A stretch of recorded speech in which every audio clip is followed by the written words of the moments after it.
네, 이번에는 법조팀 취재기자 연결을 해보겠습니다. 자, 김영숙, 권준수 기자 관련 소식 전해주시죠. 실체적 진실에 네, 서울고등법원에서 이재명 대표 항소심 항소심 재판 내용 정리해드리겠습니다. 검찰이 이재명 대표에게 징역 2년을 구형했습니다. 1심 구형량과 같은 구형량입니다. 검찰은 피고인 신분이나 정치적 상황에 따라 선거법 적용 잣대가 달라지면 안 된다고 강조했습니다. 특히 피선거권 박탈을 검찰이 직접 언급하기도 했습니다. 또 이 대표가 거짓말로 유권자의 선택을 왜곡했다면서 엄중한 처벌이 필요하다고 밝혔습니다. 검찰이 이렇게 판단한 배경 뭐가 있었습니까? 네, 검찰의 최후 의견 진술 내용을 좀 정리해드리면 이재명 대표가 고 김문기 씨를 몰랐다 이렇게 발언한 것은 교유행위 자체를 부인한 거라고 강조했습니다.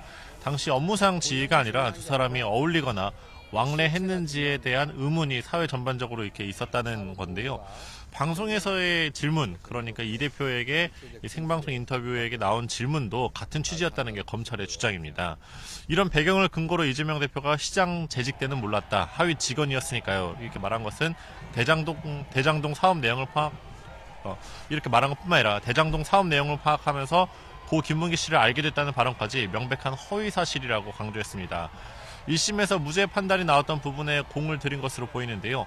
백현동 발언과 관련해선 검찰이 이 대표의 거짓말로 국토교통부 공무원은 성남시 공무원을 억압한 사람으로 인식됐다며 국토부 공무원이 사과를 요청했지만 끝내 답을 듣지 못했다고 꼬집었습니다.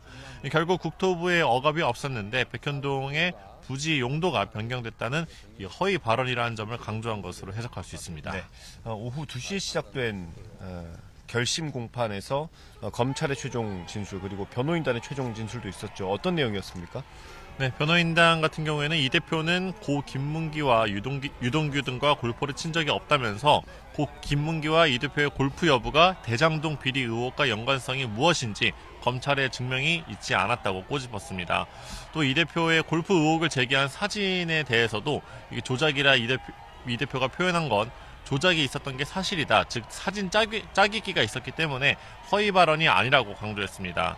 백현동 발언과 관련해서는 이 대표가 국정감사에 나가 증언으로 한 표현은 국회 증언감정법에 따라 검찰의 공소제기가 불법이라는 입장을 굽히지 않았습니다. 네.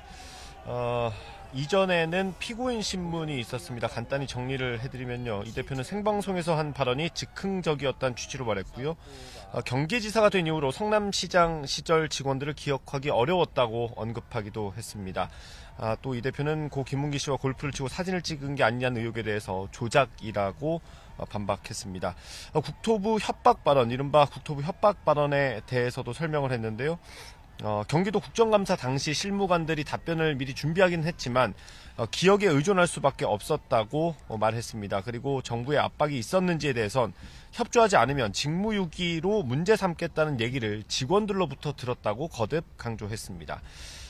그러면 이재명 대표의 혐의 두 가지를 간단히 좀 정리해볼까요? 네, 간단히 두 가지로 정리할 수 있는데요. 이재명 대표가 대선 후보 시절에 했던 발언입니다.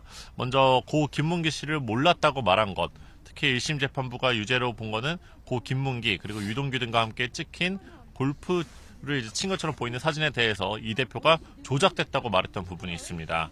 둘째로는 백현동 부지 용도를 변경하는 과정에서 국토부에 협박이 있었다고 말한 것도 1심에서는 유죄 판단이 나온 바 있습니다. 네, 선거법 위반 사건 2심이 이제 모두 마무리됐습니다. 변론이 모두 마무리됐고 이제 선고만 남았는데 2심 재판부는 다음 달 26일 오후 2시에 선고하기로 했다고 밝혔습니다.